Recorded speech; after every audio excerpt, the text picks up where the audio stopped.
Subscribe करें और bell दबाएं ताकि कोई खबर रह न जाए। रगों में है, जुनून में है, वतन का इश्क खून में है, जो बेटे हैं वतन तेरे, वतन उनके लहू में है।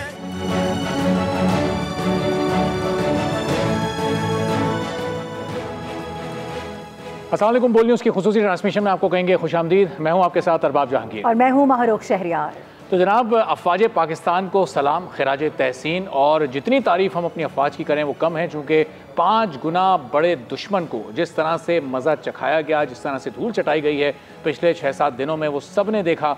और न सिर्फ पाकिस्तान और भारत में लोगों ने देखा बल्कि दुनिया भर की नज़रें इस पूरी कार्रवाई पर थीं। किस तरह वहाँ से बुज़दिलाना हमले किए गए और किस तरह से पाक अफवाज ने, न सिर्फ बर्री फ़ौज ने बल्कि हमारी बहरिया भी तैयार थी और हमारी पाक फ़ज़ाइया ने तो एक नई तारीख़ रकम कर दी है।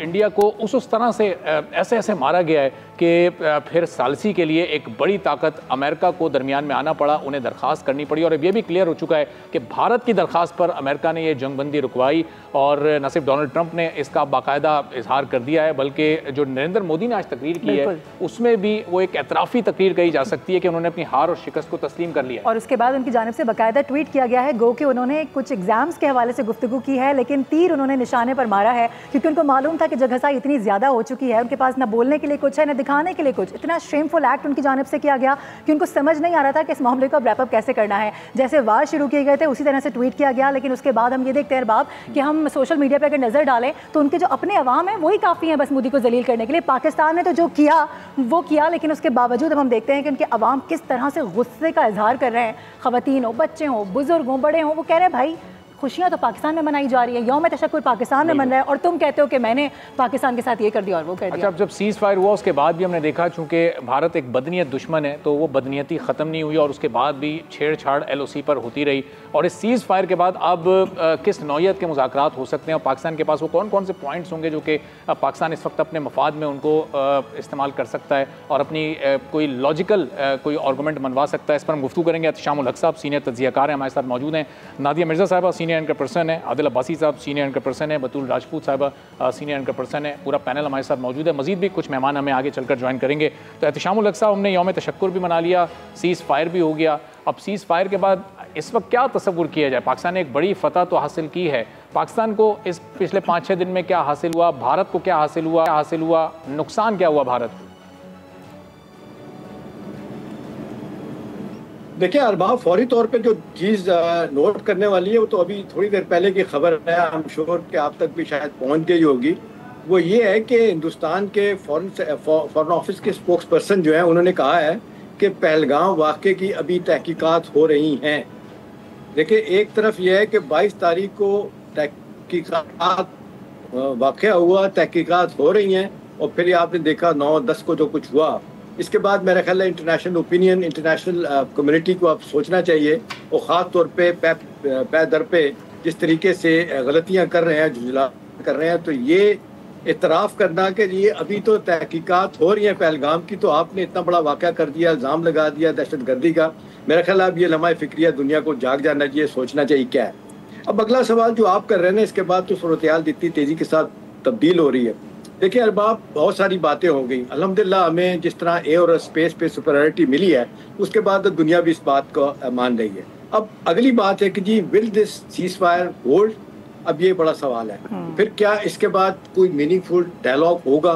दो, तीसरा ये कि अमेरिकन प्रेसिडेंट ने जो इतना बड़ा रिस्क लिया या इतना बड़ा चांस लिया है कि वो कह रहे हैं कि जी बातचीत होनी चाहिए और उनके सेक्रेटरी खारजा जो है वो ये बात कर रहे हैं, वज़ीर खारजा, कि जी आप जो है ना एक जिसको कहते हैं न्यूट्रल वेन्यू पे जाएं और बात करें।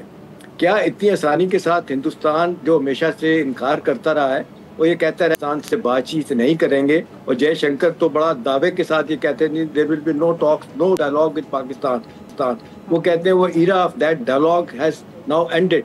अब सवाल है कि उसके बाद ये करने के लिए तैयार हैं। अब जिस तरीके से डिप्लोमेटिक कम्युनिटी से जो खबरें अरबाब आ रही हैं वो ये कह रही है कि इस वक्त दोनों से ज़्यादा प्रेसिडेंट ट्रंप के स्टेक्स बड़े हाई हैं। जब वो कहते हैं कि जी मैं दोनों मुल्कों पे तजारती पाबंदियां लगा दूंगा अगर बात नहीं करेंगे, अगर बात करेंगे तो दोनों को फ़ायदा होगा। देखें इमीडिएट कॉन्टेक्स्ट में अरबाब, आप तो रोज़ाना शो करते हैं $100 बिलियन का सालाना फ़ायदा हिंदुस्तान को हो रहा है। पाकिस्तान की सबसे बड़ी मार्केट जो है ना वो एक्सपोर्ट की वो 45% यूरोपियन यूनियन और अमेरिका को मिला दे तो वो है। तो हमें अगर इसमें मजीद फ़ायदा होता है, हमें मजीद स्पेस मिलती है, टैरिफ हमें कम मिलते हैं, तो मेरा ख्याल है विन विन सिचुएशन है। और दूसरी बात है ट्रम्प साहब का देख लें, आज फिर जो उन्होंने अपना बात की है वो ये कह रहे हैं कि जी ये फिर वही लफ्ज़ यूज़ किया है, उन्होंने ट्वीट किया है कि हज़ारों साल का ये मसला है, इसको it has to be solve और ये मसला हल होना चाहिए।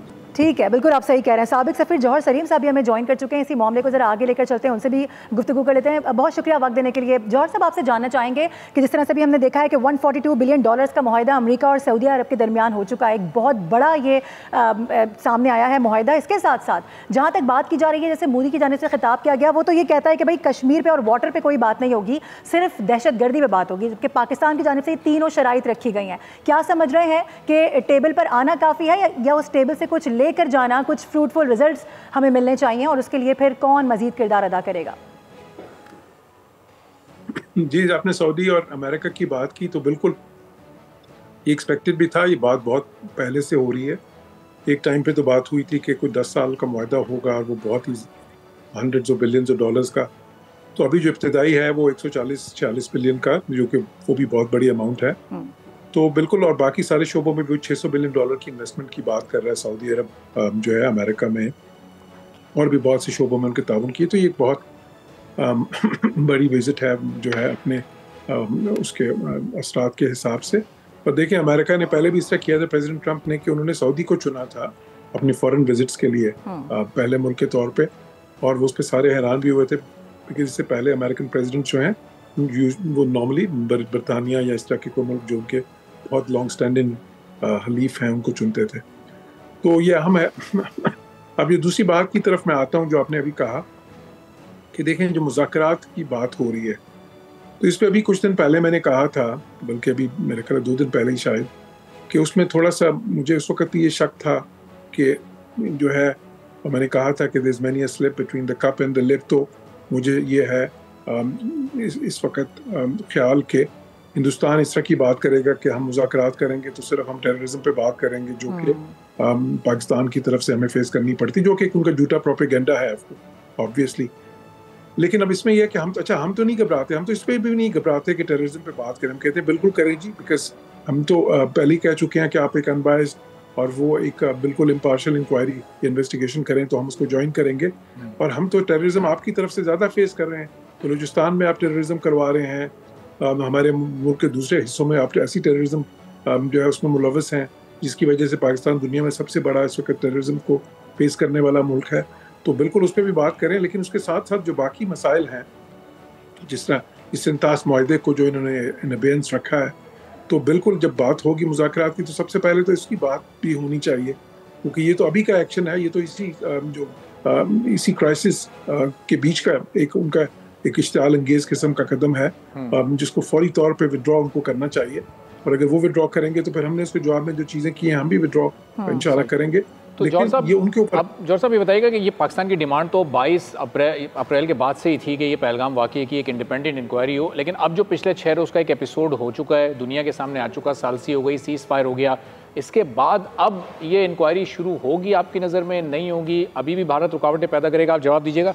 अफसा कोमल साहब अभी सीनियर का पर्सन है हमारी, वो हमें ज्वाइन कर चुकी हैं। जी जौहर साहब। जी बिल्कुल, देखें हमारी तो जाहिर है कि खुली दावत है हमको, लेकिन मेरा ये ख्याल है कि वो इसमें भी कोई रुकावटें डालेंगे, बिकॉज उनकी तरफ से ना उनके पास कोई सबूत हैं, और ये पूरी दुनिया उनसे मांग रही थी सबूत उस वक्त जब उन्होंने सारे सफीरों को बुला के अपनी ब्रीफिंग्स दी हैं, ये बाकी जब दुनिया के सीनियर ऑफिशियल से और वुज़रा लेवल पे बातचीत उनकी थी, तो उसमें भी उनसे जब सबूत मांगे गए तो वो फराहम करने में कोई नाकाम रहे। तो मेरा ख्याल है कि उसमें भी वो ठीक है। जौहर सलीम साहब साथ ही रहिएगा, हमारी सीनियर एंकर पर्सन अफसा कोमल भी साथ ही मौजूद है, उनका टेक भी लेते हैं, फिर दोबारा से आपकी जानिब भी आएंगे। दीगर पैनल भी हमारे साथ मौजूद है। अफसा, जिस तरह से हम यही गुफ्तगू कर रहे हैं कि पाकिस्तान में यौम तशक्कुर मनाया जा रहा है, मुख्तलिफ जो मकामात हैं वहाँ पर रैलियाँ भी निकाली जा रही हैं, उसके बाद हमने मोदी का खिताब देखा, काफ़ी सारी डेवलपमेंट्स हैं जो कि इन 2-3 दिनों में हुई हैं।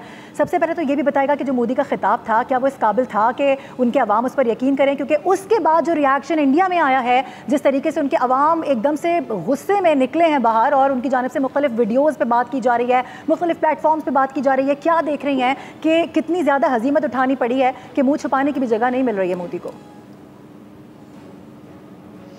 जी बिल्कुल, मैं समझती हूँ कि एक शिकस्त खुर्दा अंदाज में ये जो स्पीच थी नरेंद्र मोदी की, उसको इसी अंदाज में देखा गया।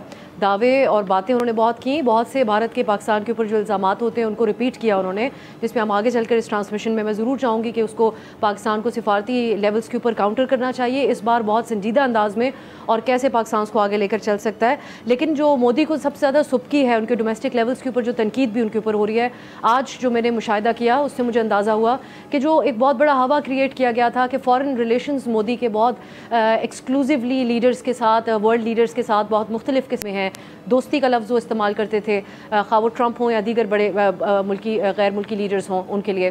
सो उनकी तरफ से इतनी बड़ी पोजीशन नहीं ली गई भारत के लिए। भारत अपने आप को जितनी बड़ी रीजनल पावर समझता था उस हिसाब से उनको रद्द अमल नहीं मिला। उनकी फॉरेन पॉलिसी के एतबार से बहुत सख्त सवालात उठाए जा रहे हैं कि क्या हम ओवर एस्टिमेट कर रहे थे अपने आप को एक बड़ी ग्लोबल पावर के तौर पर इस खित्ते के अंदर। जैसे इस ट्रांसमिशन में पहले भी मैंने आपसे बात की कि वो खुद के मद्दे मुकाबिल चाइना को कहते थे, पाकिस्तान जैसे ममालिक को नहीं। तो हर लेवल के ऊपर सुबकी है, और जो मोदी का स्टेट का जो खिताब था वो उसी हवाले से था। पाकिस्तान के ऊपर जो इल्ज़ाम उनकी तरफ से दोहराया गया और साल से इसी के अराउंड भारत अपना नैरेटिव बिल्ड करता है, वो ये कि पाकिस्तान के सरजमीन इस्तेमाल होती है टेररिज्म के लिए। तो मैं समझती हूँ कि अब पाकिस्तान के पास ज़रूर एक मौका है, क्योंकि हमारी स्टेट एक मुख्तलिफ अंदाज से अपना मौक़िफ़ सामने रख रही है और उसकी जो तरजीहात हैं वो ऑन पेपर भी बहुत मुख्तलिफ हैं माजी के मुकाबले में। पाकिस्तान के जिस किस्म की पास्ट में मामलात रहे और जिन किस्म की सूरत हाल के अंदर पाकिस्तान को अपने फैसले करने पड़े माजी में, सो मैं समझती हूँ कि ये एक मौका है कि न सिर्फ कश्मीर का मामला जो आज के हमारे पाकिस्तानी बयानात हैं, खा वो फॉरेन ऑफिस का हो, फॉरेन मिनिस्टर साहब का, इंफॉर्मेशन मिनिस्टर का एक इंटरनेशनल मीडिया पे इंटरव्यू हो, उन्होंने कहा अब कश्मीर का टॉपिक हमारे लिए बुनियादी टॉपिक बन चुका है। और मैं समझती हूँ कि मोदी ने मौका दिया और जो राहुल गांधी ने, उनकी अपोजिशन ने भी उनको इसको पॉइंट आउट किया कि अब भारत ये जो मामला है जिसको सिर्फ पाकिस्तान और भारत के दरमियान डिस्कस करना चाहता था, तीसरा फरीक नहीं चाहता था, लगता है कि इंटरनेशनल मौके जो हमारे फोरम्स हैं इसके ऊपर बात होगी। डोनाल्ड ट्रंप की ये अल्फाज कि even if it takes 1000 years to resolve Kashmir, मैं ये समझती हूँ कि ये सिर्फ कह देना भी इटसेल्फ एक डिबेट को ज़रूर जनरेट करता है और इंटरनेशनल लेवल्स के ऊपर इस मामले को ज़रूर रखता है कि ये पाकिस्तान के लिए एक बहुत ही अहम मामला है और दोनों मुल्कों के ताल्लुकात को ठीक करने के लिए भी कश्मीर का मामला अव्वलीन मामला है, और यही आज पाकिस्तान ने सरकारी पोजीशन भी अपनाई है। सही। तो अब आदिल ये बताएगा कि अब डोनाल्ड ट्रंप जब ये कहते हैं कि इन दोनों ममालिक को, पाक भारत को मिसाइल्स को छोड़कर तिजारत पर इस वक्त तवज्जो देनी चाहिए, तो ज़ाहिर आपस में जो ताल्लुकात हैं, आपस की ट्रेड तो बहुत ही माइनर, बहुत मिनिमल सा एक फिगर था, ख़ासतौर पर जो पाकिस्तान की तरफ से इंडिया को एक्सपोर्ट्स थी। लेकिन अब जो अमेरिका के साथ जो दोनों ममालिक के इस वक्त रवाबित और जो ताल्लुकात होंगे, इसके बाद अब बिल्कुल बराबरी की बुनियाद पर ही डोनाल्ड ट्रंप दोनों ममालिक को देखेंगे और परखेंगे, चूँकि उनकी ट्वीट का और उसके बाद उनके बयानात का मतलब तो अभी तक यही लिया जा रहा है कि अब इक्वल उन्होंने दोनों को एक लेवल पर सेट कर लिया। अच्छा, इसमें दो चीज़ें हैं। ये दुरुस्त बात है कि इस इंसिडेंट के, इस वॉर के बाद, इस कॉन्फ्लिक्ट के बाद जो है वो पाकिस्तान और इंडिया जो है वो अमेरिका में, मीडिया में भी और अमेरिकन एडमिनिस्ट्रेशन के सामने भी डिबेट में इक्वली आ गए। अब कोई कंपैरिजन, कोई ज़्यादा डिफरेंस बचा नहीं है। लेकिन इसमें दो एस्पेक्ट है। एक ज़ाहिर है जब आप ट्रेड की या इकोनॉमी की बात करते हैं तो उसमें ज़ाहिर है इंडियन इन्वेस्टमेंट्स दुनिया में या दुनिया की इंडिया में is way higher than our investment, या हमारा तो कोई टू बी ऑनेस्ट इकनॉमिकली उनके साथ इसमें नहीं है कंपैरिजन। लेकिन जियो स्ट्रेटेजिक पोजीशन की वजह से जो पाकिस्तान की सिग्निफिकेंस है, जो इम्पोर्टेंस है, वो उस जिस तरह इंडिया की माशी तौर से ज़्यादा मजबूत है तो हमारी इस एतबार से ज़्यादा मजबूत है। ये बात दुरुस्त है कि इंडियन लॉबी जो थी वो वेस्ट में बहुत स्ट्रॉन्ग है और उन्होंने अपनी रूट्स ऐसी बना ली हैं। उनके लोग वहाँ पर पॉलिटिक्स में एक्टिव पार्ट लेते हैं। अनफॉर्चुनेटली हमारे लोग वहाँ जाकर भी पाकिस्तानी पार्टियों के नारे लगाकर दिन गुजारते हैं। उनके लोग वहाँ की जो लोकल पार्टीज़ हैं उसके अंदर इंडियंस जो है वो टॉप पोजीशंस के ऊपर गए हैं, ब्यूरोक्रेसी में टॉप पोजीशंस पे गए हैं, मल्टीनेशनल कंपनीज़ में, बिजनेस में टॉप पोजीशंस पर गए हैं। तो जो इंडियन इन्वॉल्वमेंट है पूरी दुनिया के अंदर या उनका इन्फ्लुएंस है वो और तरीके का है। लेकिन ये बात भी दुरुस्त है कि पाकिस्तान की जियो स्ट्रेटेजिक पोजीशन की वजह से पाकिस्तान की इंपॉर्टेंस अब मजीद बढ़ेगी। मैं आपको उसकी रीज़न देता हूँ। इससे पहले जो 10-15 साल एक इम्प्रेशन क्रिएट किया था उन्होंने राइजिंग शाइनिंग इंडिया का, वो इस वाक़े के बाद, ऑपरेशन बनियान मरसूख के बाद ढह गया है। क्योंकि वो अपनी जो मिलिट्री माइट, अपनी इकोनॉमी की बिहाफ पर और अपनी बॉलीवुड और अपनी एंटरटेनमेंट इंडस्ट्री के बिहाफ पे जो पूरी दुनिया में एक प्रोपेगेंडा क्रिएट करते थे, जिसके जरिए वो एक एनवायरनमेंट बनाते थे कि पाकिस्तान एक शायद टेररिस्ट स्टेट है और हम कंट्री हैं, बाकी वहाँ तो कुछ नहीं है। सो पूरी दुनिया ने देखा कि जब हेड ऑन हुआ, जब स्टैंड ऑफ हुआ, पाकिस्तान ने बहुत रिस्ट्रेन किया, यानी पाकिस्तान डिप्लोमेटिकली बहुत प्लस में गया, 2 नॉच अप गया, पाकिस्तान ने पूरी दुनिया को एंगेज किया। लेकिन जब डिफेंस की बारी आई तो पाकिस्तान ने ऐसा रिस्पांस दिया कि वेस्टर्न मीडियाज ने उसको रिपोर्ट किया। सो अब उनको ये पता चल गया कि जो वेस्टर्न कंट्रीज अमेरिका पे इन्वेस्ट कर रही थी, या फिर ये कह लें कि अमेरिका और इंडिया पे, और इंडिया बहुत क्लोज हो गया था अमेरिका से। अब अमेरिका को ये रियलाइज हुआ कि आप बिल्कुल पाकिस्तान को इग्नोर नहीं कर सकते। अगर आप पहला इंटरव्यू देखें इस वाक़े के बाद, जो पहला उनसे क्वेश्चन हुआ, तो शान बेनियाजी से उन्होंने कहा कि ये दोनों तो लड़ते रहते हैं पिछली कई दिहाइयों से, और इनकी तो 70 साल से लड़ाई चल रही है और ये टिट फॉर टैट है। लेकिन नाउ दे रियलाइज कि पाकिस्तान बहुत संजीदा है इस मसले में, और पाकिस्तान कश्मीर के इशू पर will go to any extent. और आपने अभी जिस तरह एहतशाम साहब भी बात कर रहे थे कि विदाउट एनी एविडेंस, अभी उनकी एक्सटर्नल अफेयर मिनिस्ट्री से, फॉरेन मिनिस्ट्री से इस किस्म के स्टेटमेंट आ रहे हैं, आपने पाकिस्तान पे जंग मुसल्लत कर दी। तो अब अमेरिका को ये रियलाइज हुआ है कि पाकिस्तान को एकदम से आप इग्नोर नहीं कर सकते। और देखिए पाकिस्तान जी, मैं 1 मिनट मुझे दीजिएगा, Pakistan is very close to China, तो अब अमेरिका ये अफोर्ड नहीं कर सकता कि वो अब उस तरह, जिस तरह अमेरिका पिछले कुछ सालों से पाकिस्तान को इग्नोर कर रहा था, वो इग्नोर करे। इस वजह से अब पाकिस्तान की सिग्निफिकेंस बढ़ गई है, और पाकिस्तान इसी लेवल पे, इसी बिहाफ पे या इसी पोजीशन पे अब कश्मीर पे, वाटर इशू के ऊपर, और जो इंडिया के साथ हमारी रिलेशनशिप है उस पर अपनी फॉरेन पॉलिसी को आगे चलाए। बिल्कुल ऐसे ही, ठीक है नादिया, सबसे ज्यादा खटक ही यही रहा है वहां पर कि पाकिस्तान को इक्वली ट्रीट क्यों किया जा रहा है, इसका भी जरा जवाब दीजिएगा। देखिए, थैंक यू वेरी मच मारू। मुझे लग रहा है कि हम वन साइडेड चीज़ों को देख रहे हैं, और हमें ऑप्टिमिस्टिक होना चाहिए, लेकिन दूसरे एंगल को भी हमने कवर करना चाहिए। देखिए, अभी जिस तरह से आदिल ने भी कहा कि जी शुरू में जब ट्रम्प से पूछा गया तो ट्रम्प ने बड़े अदायब बेनियाजी से कहा कि जी दोनों लड़ते रहते हैं। उससे पहले ये तमाम चीज़ें थी, उन्होंने इंटरवीन नहीं किया, जबकि हम ये एक्सपेक्ट कर रहे थे। जब ये मैं प्री टेंथ में वाली बात कर रही हूँ, पोजीशन की बात कर रही हूँ, हम ये एक्सपेक्ट कर रहे थे, लेकिन किसी ने इंटरवीन नहीं किया। बेसिकली हम जो बात कर रहे हैं ना, हम अगर देखें अमेरिका के रोल को, तो अमेरिका ने इंडिया को रेस्क्यू किया है, इंडिया की रिक्वेस्ट पर इंडिया को रेस्क्यू किया है, उसको मजीद शर्मिंदगी से, उसको मजीद नुकसान से बचाने के लिए।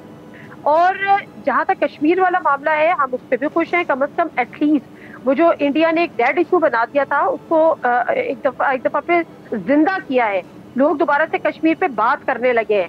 लेकिन आज की जो मोदी की तकरीर है, definitely it is not an easy thing for India कि वो दोबारा से कश्मीर पर आ जाए और जी बैठ जाए और बहुत अच्छा बच्चा बन जाए। It will take years and years इस इशू को सॉल्व होने के लिए। तो मेरा पॉइंट ऑफ व्यू है कि हमें फिर हमारा एक माजी है। देखिए, अभी जो हमारी पोजीशन है, हमने दोबारा से रीगेन जरूर की है जो हमारी जियो स्ट्रैटेजिक पोजीशन है, लेकिन हम एक स्ट्रैटेजिक अलाय रहे हैं अमेरिका के, और हमने अमेरिका के साथ कई जंगें लड़ी हैं। लेकिन उसके बावजूद जब अमेरिका का अपना टारगेट अचीव हो जाता था तो अमेरिका हमें बीच में छोड़ के चला गया।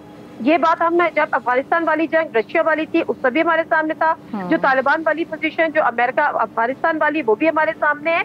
तो मेरे ख्याल है हमें बहुत ज्यादा खुशियों की शादियां अमेरिका को या डोनाल्ड ट्रंप की ट्वीट्स को लेकर नहीं करने चाहिए।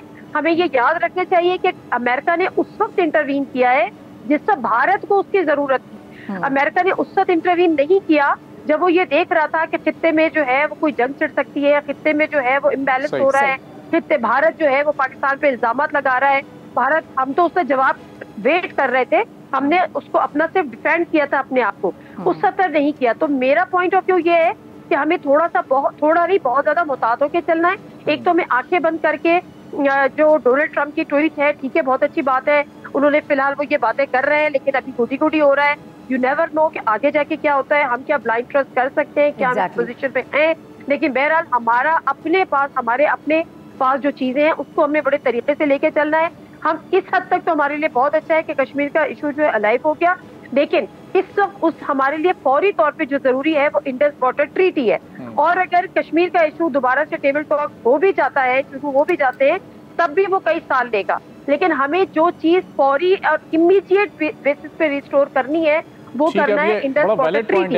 हम ट्रम्प ट्रेड की बात कर रहे हैं कि मैं ट्रेड बड़ा वैलिड आपने ये पॉइंट उठाया कि ज़ाहिर है हमें एक साइड की पिक्चर नहीं देखनी चाहिए, हमें दूसरी तरफ ये भी देखना चाहिए कि किस तरह से आके डोनाल्ड ट्रंप ने और अमेरिका ने इस वक्त इंडिया को रेस्क्यू किया। तो बतूल राजपूत भी हमें ज्वाइन कर चुकी हैं, सीनियर एंकर पर्सन है। बतूल, इस पर आपका भी पॉइंट ऑफ व्यू हम जानना चाहेंगे कि ये वाकई अगर इस तरह हुआ है तो ज़ाहिर है चूँकि इंडिया एक बहुत बड़ी मार्केट है अमेरिका के लिए भी और उनका स्ट्रेटेजिक अलाइंस भी है, उनके ट्रेडिंग की डील्स भी बहुत बड़ी बड़ी होती हैं, तो ये तो होना ही था। ज़ाहिर है अपने ट्रेडिंग पार्टनर को वो इस तरह पिटते हुए मार खाते हुए तो नहीं देख सकते, उनकी मार्केट भी डिस्टर्ब होती है वहाँ पर। जी बिल्कुल आप सही कह रहे हैं, लेकिन अब अमेरिका की प्रायोरिटीज चेंज हो रही हैं। आप लोग जो डिस्कशन कर रहे हैं वो बेहतरीन है, लेकिन मैं इसकी पॉलिटिकल इकोनॉमी के ऊपर बात करना चाहती हूँ और इन फिगर्स से आपको पता चलेगा कि अमेरिका की एग्जैक्ट प्रायोरिटीज क्या है। ये उनकी दूसरी मुद्दत का पहला दौर है जिसमें वो इसराइल नहीं जा रहे और आमतौर पर ऐसा नहीं होता कि जो अमेरिकन प्रेसिडेंट है जो वो मिडल ईस्ट जाए तो वो इसराइल ना जाए।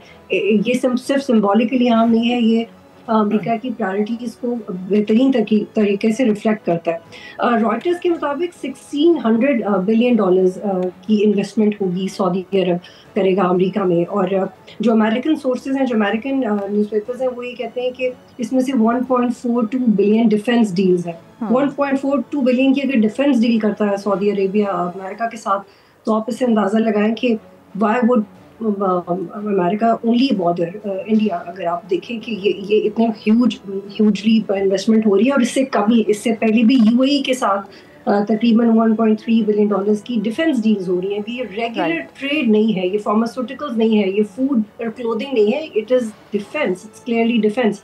और अगर ये डिफेंस है तो इसका मतलब है कि America is ready to protect middle east. और एक ट्रम्प साहब की स्टेटमेंट है जिसमें उन्होंने कहा कि अगर सऊदी अरेबिया को कोई खतरा हुआ तो हम पूरी तरह प्रोटेक्ट करेंगे। और अगर अमेरिकन ट्रम्प इजराइलीज के साथ फिलहाल डिप्लोमेसी नहीं करे, और वो जो पुराना एक हमने कम्युनिकेशन देखा था पिछले साल इजराइल के पैलेस्टाइन के अटैक से पहले, जब कुछ ममालिक कुछ लीगैलिटीज चेंज करके इसराइल को कबूल करने के लिए तैयार थे, उससे भी अब सऊदी अरेबिया और अमेरिका पीछे हट रहा है।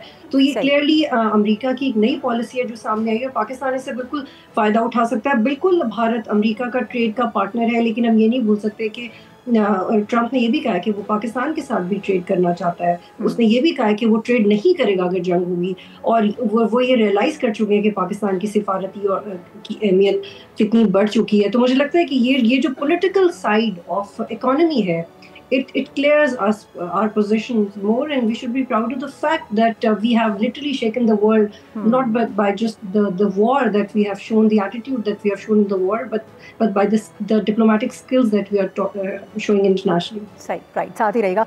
आदिल, मैं एक बार फिर से आपकी जानिब आना चाहूँगी। 2022 में जो बाइडन जब वहाँ गए थे, सऊदी अरब का दौरा किया था उन्होंने, तो गालिबन आप भी वहीं पर मौजूद थे और आपने उस तमाम तर चीज़ों को कवर भी किया था। कहिएगा जो मौजूदा दौरा है उसको कितना ज़्यादा आप चेंज देख रहे हैं पिछले दौरे से, क्योंकि ज़ाहिर है अब क़यादत भी बदली है और उसके साथ साथ रिलेशनशिप मज़ीद स्ट्रॉन्ग होते नज़र आ रहे हैं, जिस तरह से आज उनकी जानिब से बड़ी बड़ी डील्स की गई हैं। तो ज़रा उस दौरे के हवाले से भी बताइएगा और उसको रिलेट कीजिएगा आज के दौरे के हवाले से, क्योंकि अब सब कुछ बहुत मुख्तलिफ हो चुका है। फ़र्क है इसमें और उस विज़िट में, क्योंकि जो ट्रम्प साहब हैं ये बिजनेसमैन हैं और ट्रम्प के लोगों के साथ पर्सनल रिलेशनशिप है। तो MBS के साथ भी जो है वो ट्रम्प का एक रिलेशनशिप है, यानी सऊदी क्राउन प्रिंस के साथ ताल्लुक़ और नौयत का भी है, एक ये ताल्लुक़ भी है। और जो इसमें फ़र्क है वो मैं आपको समझाता हूँ। वो ये है कि जब बाइडन आए थे, वो मैंने उनका विज़िट कवर किया था, मैं उस वक्त रियाद में ही मौजूद था।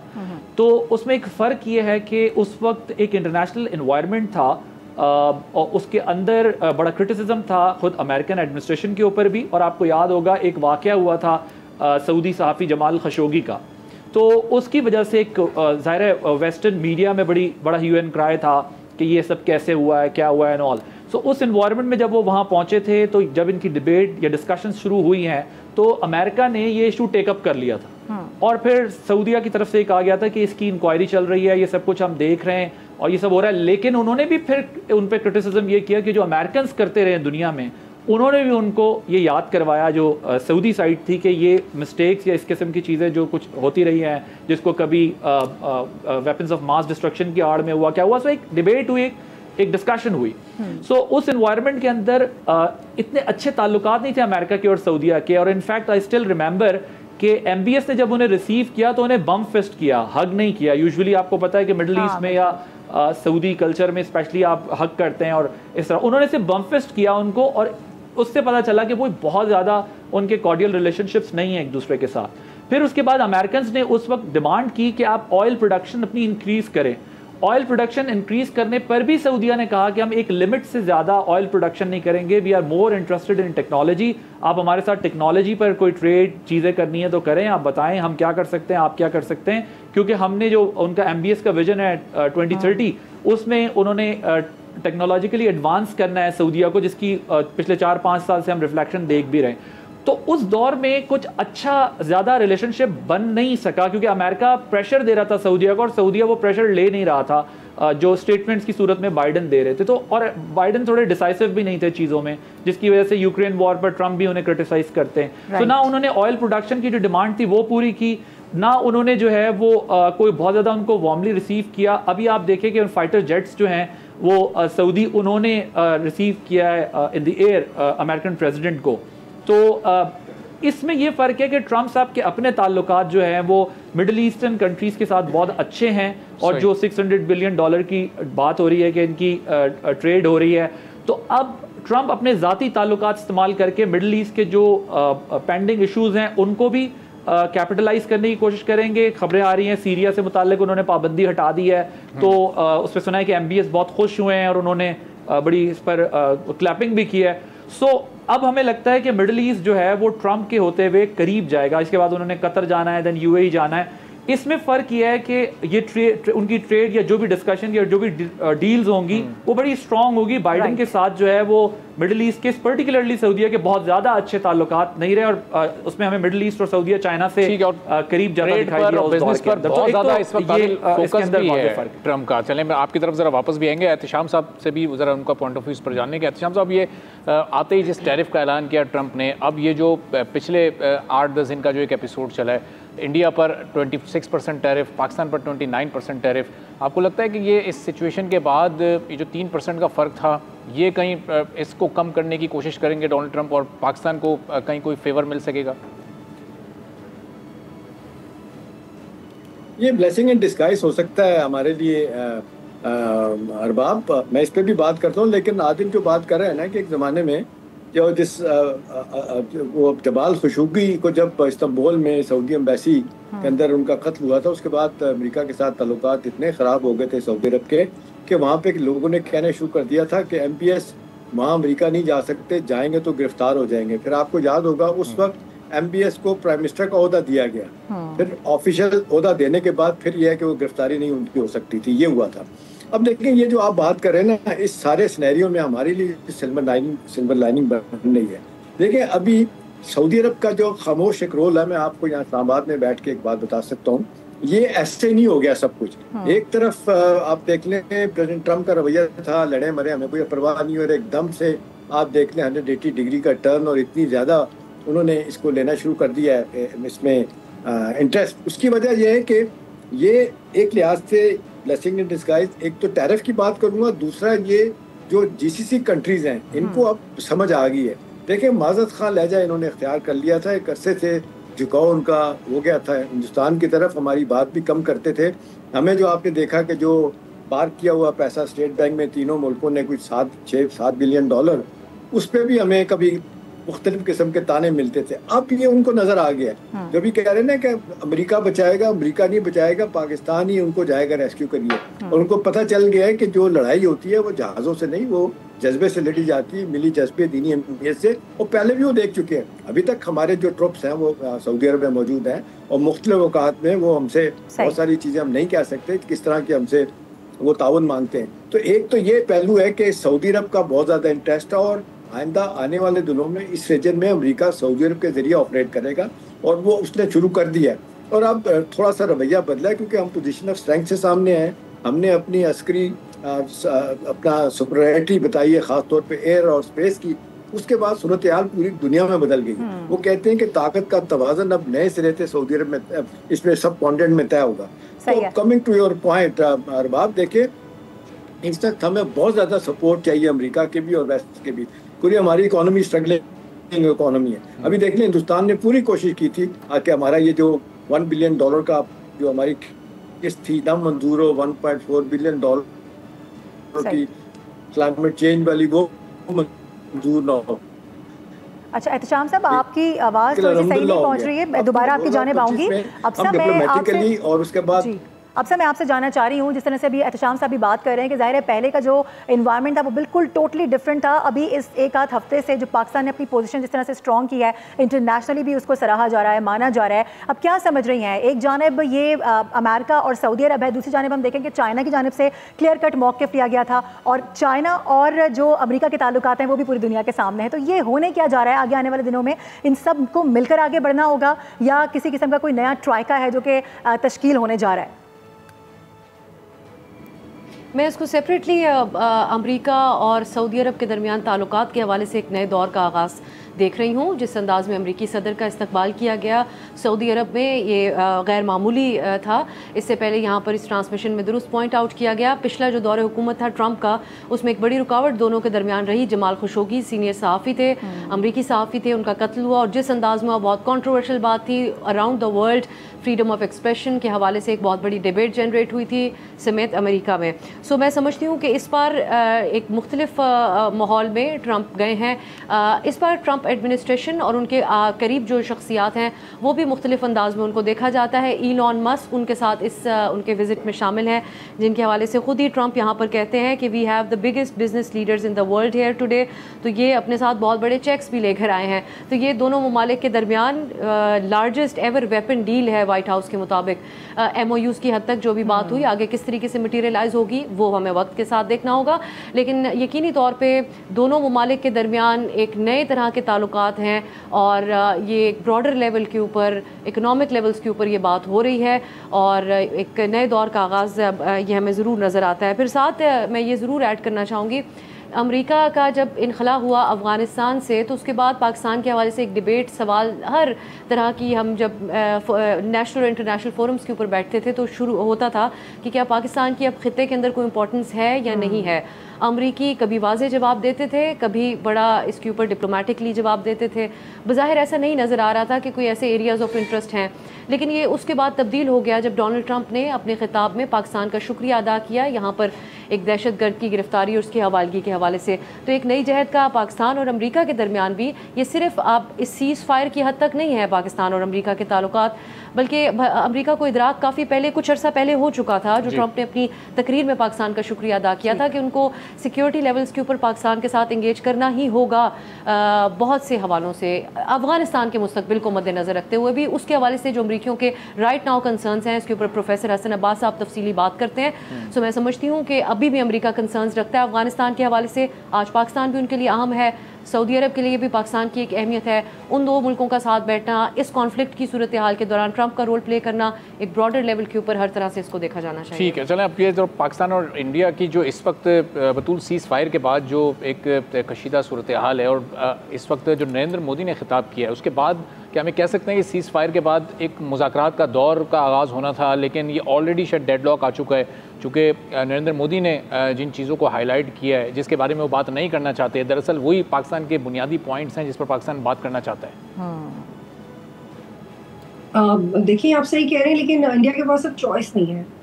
इंडिया अब पहले की तरह बिहेव नहीं कर सकता कि हम चाहते नहीं है टेबल पे आना, we are busy with other powers, या आप ये हमारी नुकात ऐसे बात करें और उसमें भी नहीं बात करें। वो इंडिया पिक एंड चूज़ नहीं कर सकता। तो चूंकि इंडिया पिक एंड चूज़ कर ही नहीं सकता, तो हम भी पुराने पैरामीटर्स में एनालाइज नहीं कर सकते। नए पैरामीटर्स ये हैं कि US is more interested only in its national interest, वो चाहे पाकिस्तान के साथ है, इंडिया के साथ है, मिडल ईस्ट के साथ है। अभी तक की अपडेट ये है कि ट्रंप ने ये भी कहा है कि वो सीरिया से अपनी सैंक्शंस उठा लेगा और सिर्फ AI में $20 बिलियन की इन्वेस्टमेंट हो रही है।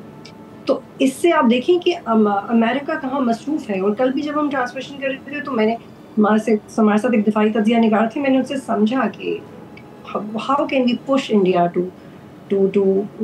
Follow whatever we feel as a country, as independent country. तो उन्होंने कहा कि क्योंकि इंडिया के पास कोई ऑप्शन नहीं है, और लिटरली उन्होंने कहा कि भारत को डंडा पड़ सकता है अमेरिका का। और जब मैंने कहा कि how do you justify that डंडा और कैसे आप एक्सप्लेन करेंगे, तो उन्होंने कहा कि वो सैंक्शंस हो सकती हैं, वो मुआशी तौर पे कुछ अहम फैसले होते हैं ट्रेड में। यहाँ पे मैं ब्रेक की कॉल है, मैं दोबारा आपकी जानिब आऊंगी। पैनल हमारे साथ ही मौसी ट्रांसमिशन का सिलसिला भी जारी है। यहाँ पर वक्त हो गया है ब्रेक का, ब्रेक के बाद वापस आते हैं।